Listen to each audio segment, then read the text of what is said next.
शाकाहारी पत्रिका है 28 अप्रैल 1998 की। इसमें संपादकीय से है। इसमें बोला है आश्रम और परमार्थ में क्या अंतर है। आश्रम और परमार्थ क्या है। एक बार बाबा जय गुरुदेव जी ने कहा था कि इसमें दो राय नहीं है कि आश्रम पर रहना बहुत बड़ा सौभाग्य है, लेकिन अगर यहाँ रहकर माया के चक्कर में फंस गए तो समझो कि अपने भाग्य पर पत्थर रख दिया। क्या करे स्वामी जी। एक बार बाबा जय गुरुदेव जी ने कहा था कि इसमें दो राय नहीं कि आश्रम पर रहना बहुत बड़ा सौभाग्य है, लेकिन अगर यहाँ रहकर माया के चक्कर में फंस गए तो समझो कि अपने भाग्य पर पत्थर रख दिया। किसके बारे में कह रहे हैं। आश्रम के बारे में कह रहे गुरु महाराज कि आश्रम पर रहकर अगर माया की बात करोगे तो समझ लो अपने भाग्य पर आपने पत्थर रख दिया। और हम कहते आश्रम पर रहने वाले बहुत भाग्यशाली है।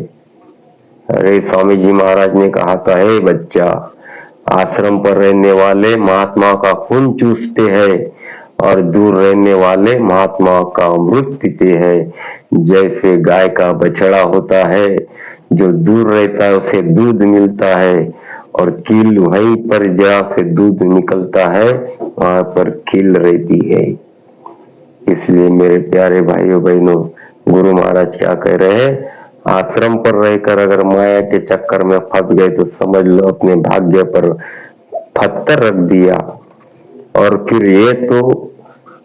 और फिर तो यही है कि चिराग तले अंधेरा रहता है। कहावत है चिराग के तले अंधेरा। इसी संदर्भ में बाबा जय गुरुदेव जी ने यह भी कहा था कि मेरे आसपास रहने वाले सब पहुंचे हुए नहीं है। देखो क्या कहे स्वामी जी। बाबा जी ने ये भी कहा था कि मेरे आसपास रहने वाले सब पहुंचे हुए नहीं है और मालिक पर्दे के पीछे चले गए और इनको ही मान रहे हैं हम सतु बुलाएंगे, ये बाबा जी चले गए। और इधर गुरु महाराज क्या कह रहे, मेरे पास रहने वाले सभी पहुंच हुए नहीं है। समय का तकाजा होता है तो बाबा जी की एक एक बात याद आती है। वैसे इतिहास गवाह है कि जो लोग राजपाट, धन दौलत, हुक्म, हकीमी सबको लात मार कर आए, इसी महापुरुषों के आश्रम पर उन्होंने एकमात्र लक्ष्य परमार्थ का रखा। गुरु महाराज कहते हैं इतिहास गवाह है लोगों ने राजपाट, धन दौलत, हुक्म, हाकिमी सबको लात मार दिया। हरिचंद्र राजा को देखो, मीराबाई को देखो, धर्मदास को देखो, इतिहास गवाह है महापुरुषों का। बल्ला साहब को देखो। कहते गुरु महाराज उस चीज को पाने के लिए लोगों ने राजपाट, धन दौलत, हुकुम, हाकिम ठोकर मार दिया। किसी महापुरुषों के आश्रम पर उन्होंने एकमात्र लक्ष्य परमार्थ का रखा। आश्रम पर रहकर जो भी उन्होंने उनकी जागीर थी, जमीन जायदाद, सबको ठोकर मारकर आश्रम पर रहे। उन्होंने आश्रम पर रहने जो भी महापुरुषों के साथ रहे उन्होंने केवल परमार्थ का ही लक्ष्य रखा। आश्रम पर आने का पूरा सौभाग्य प्राप्त किया। आश्रम पर आने का उन्होंने सौभाग्य प्राप्त किया। और अभी के देखो हमारे गुरु भाई स्वामी जी ने कहा था मेरी नकल जो करेगा वो फंस जाएगा। गुरु की नकल कभी नहीं करनी चाहिए है। ये कौन सी आन बान शान हो गई। अरे भाई, हम स्कूल में मास्टर हमें पढ़ाता था तो मास्टर का पोशाक अलग होता था और हमारा पोशाक अलग, विद्यार्थी का पोशाक अलग होता है। अभी के गुरु भाई ने तो गुरु महाराज का नाम तो मिट्टी में मिला दिया, गुरु की नकल करने लगे। कैसे पहुंचे हुए मान सकते भाई हम? गुरु के प्यारे हो गए, उन्होंने गुरु का और आश्रम का नाम रोशन कर दिया, इतिहास गवाह है इसका, और आने वाले प्रेमियों के लिए एक आदर्श बन गए। परमार्थ का लक्ष्य रहेगा तो हम कहीं भी रहे, गुरु महाराज कहते हैं परमार्थ का अगर हमारा लक्ष्य रहेगा हम कहीं भी रहो, जरूरी नहीं आश्रम पे रहने वाले भाग्यशाली है। गुरु महाराज ने कहा था, हे बच्चा, कलयुग का अगर देखना है तो मथुरा आश्रम पर आकर देखो, कलयुग आपको पता चल जाएगा कैसा कलयुग होता है। गुरु महाराज ने किसी को अंधेरे में नहीं रखा मेरे प्यारे भाई बहनों। परमार्थ का लक्ष्य रहेगा तो हम कहीं भी रहे अपने लक्ष्य पर बढ़ेंगे, लेकिन अगर कहीं स्वार्थ छुपा हुआ रहे होगा मन में, दुनिया की चाय छुपी होगी मन में, तो भले ही हम आश्रम पर क्यों न रहे, भले हम महापुरुषों के चारों तरफ मंडराते रहे, मन के अंदर छुपी हुई संसारी लालसा हमें बेचैन करती रहेगी, और अगर वो पूरी न हुई तो हम परमार्थ का मैदान छोड़ भी देंगे। देखो क्या कह रहे, अगर आश्रम पर रख कर अगर हमारा परमार्थ का लक्ष्य नहीं रहेगा और स्वार्थ हमारे अंदर छुपा रहेगा मन में, दुनिया की चाह छुपी रहेगी मन में, भले ही आश्रम पर क्यों न रहे हम महापुरुषों को चारों तरफ मंडराते क्यों न रहे, मन में अगर छुपी है संसारी लालसा में बेचैन करती रहेगी, और अगर वो पूरी न हुई तो हम परमार्थ का मैदान छोड़ भी देंगे। हो ही गया ऐसा ही, गुरु का नाम मिट्टी में मिला दिया, संसारी आस मन में छुपी थी, स्वार्थ छुपा था, गुरु बनना था भाइयों को। गुरु महाराज ने कहा था आगे बाबा बहुत आएंगे, जय गुरुदेव नाम से गुमराह करेंगे, तो हो रहा है ऐसा। एक बार बाबा जय गुरुदेव जी ने कहा था कि 40 वर्ष तक लगातार सत्संग करते रहो, लेकिन अगर एक दिन दुनिया का झकोला दिल दिमाग को झकझोर गया तो आदमी ऐसे चला जाता है जैसे कभी सत्संग में आया ही नहीं। क्या कह रहे गुरु महाराज? एक बार बाबा जय गुरुदेव ने कहा था कि 40 वर्ष तक लगातार सत्संग करते रहो, लेकिन अगर एक दिन दुनिया का झकोला दिल दिमाग को झकझोर गया तो आदमी ऐसे चला जाता है जैसे कभी सत्संग में वो आया ही नहीं। ये है माया का चक्कर। कहने का मतलब ये है कि अगर आश्रम के अर्थ को हम चरितार्थ करते हुए रहते हैं तन से, मन से, सूरत से, तब तो हमारा जीवन सफल हो जाएगा। आश्रम पर रहकर गुरु महाराज कह रहे, यदि अगर हमारा चरितार्थ करते हुए रहते हैं तन से, मन से, सूरत से, तब तो हमारा जीवन सफल हो जाएगा। परमार्थ यानी आत्मा को जगा कर वापस सप्तदेश पहुंचाने का नाम है। क्या कह रहे हैं? परमार्थ किसको कहा?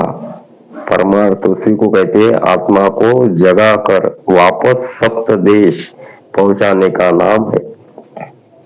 इसका आधार गुरु भक्ति है, और गुरु भक्ति किसको कहते हैं? आज्ञा का पालन करना। आज्ञा का पालन हम कहीं रहकर करें, हमारा परमार्थ बनेगा। कह रहे स्वामी जी, भक्ति यानी गुरु की आज्ञा का पालन करना। आज्ञा का पालन हम कहीं रहकर करे, घर में रहकर करे, हमारा परमार्थ बनेगा। हे प्रेमी गुरु भाइयों, हम सोचते हैं कि आश्रम वाले बड़े भाग्यशाली है, गुरु पर उनकी दया है, वो आश्रम पर रह रहे हैं।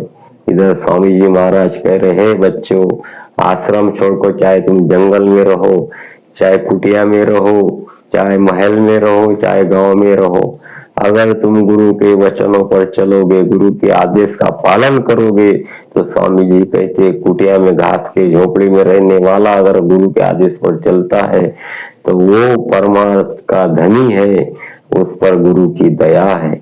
आश्रम पर रहकर अगर गुरु की कई आज्ञा का पालन अगर वो नहीं करता, अपनी मनमानी करता है, तो गुरु महाराज ने पहले कह दिया कि उसने अपने भाग्य पर पत्थर रख दिया।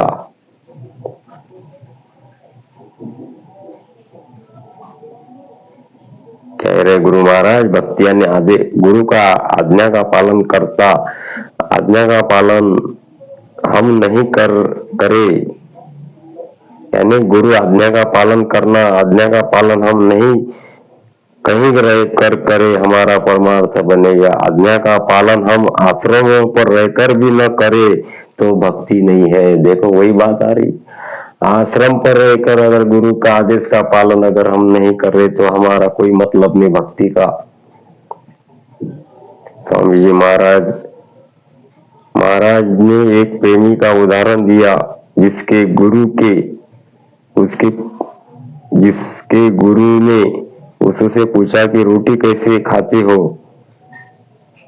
प्रेमी का एक उदाहरण दिया, स्वामी जी बता रहे, तो गुरु ने पूछा कि रोटी कैसे खाते हो, तो उसने जवाब दिया कि एक कट्टर लकड़ी सुबह और एक शाम को भंडारे में पहुंचाता हूँ और रोटी खा लेता हूँ। गुरु जी ने कहा कि यह तो तुमने अपने पेट के लिए किया। देखो उदाहरण देकर स्वामी जी बता रहे, बल्ला साहब का उदाहरण नहीं। तुम रोटी कैसे खाते हो आश्रम पे, तो उसने कहा कि एक गट्ठर सुबह और एक गट्ठर भंडारे के लंगर के लिए लाता हूँ लकड़ियों का,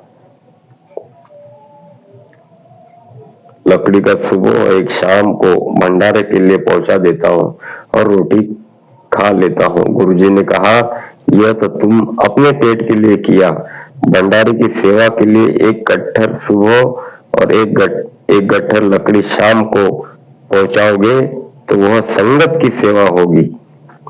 वो प्रेमी गुरु भक्त था, अब वो 2 गट्ठर सुबह और 2 गट्ठर लकड़ी के भंडार के में पहुंचाने रहता है।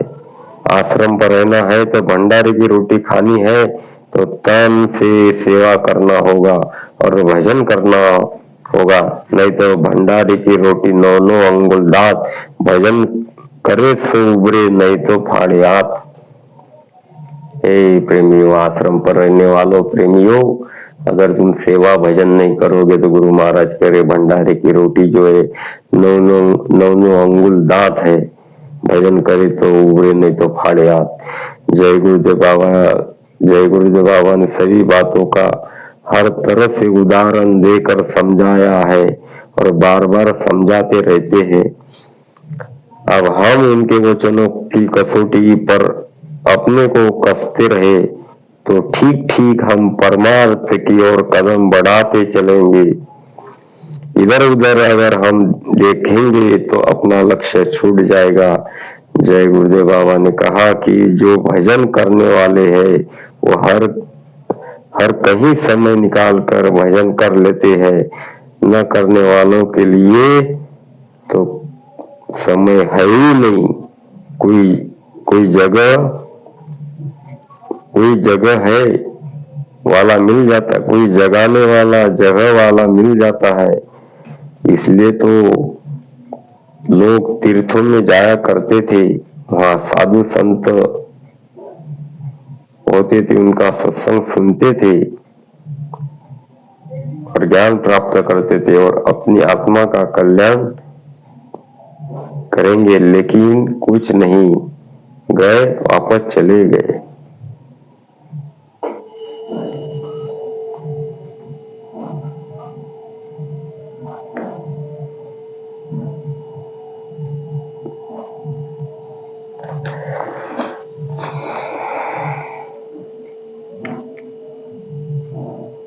जय गुरुदेव।